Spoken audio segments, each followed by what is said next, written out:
We are also now being joined by Assistant Editor for Foreign Affairs, Siddhant Sibbal. Siddhant, you are there. You have seen how the plan was just laid out. Please, Siddhant, can you hear me? I hope you can hear me, Siddhant. Right, yes, I can hear you clearly. Right, Siddhant, if you could just lay out the key takeaways for us from the briefing.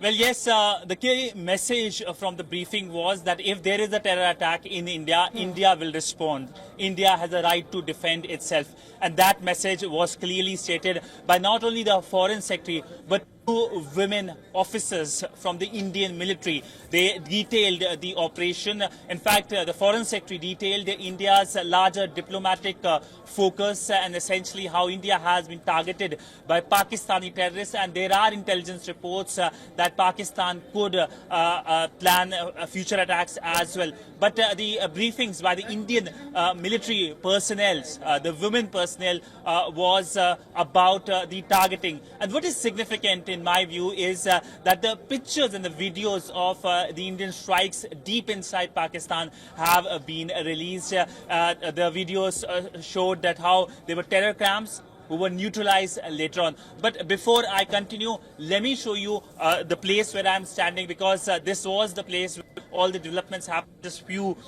ago. The briefing happened here, and of course not only Indian media but the world's media has gathered here because this is a global story right now. The big question is, two questions stand right now. The diplomatic moves, who are India's friends and who will stand by India and who won't. The second, of course, is on the military escalation. Will Pakistan for the escalation ladder or not?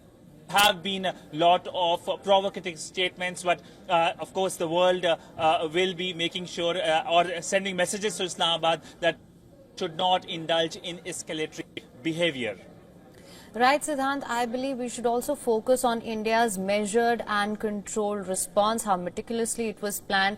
If we were to just go by the statements that we just heard, the attack was aimed at disturbing the social situation in Jammu and Kashmir that was witnessing progress and development. These are the statements that we heard from Foreign Secretary Vikram Misri right now from the press briefings.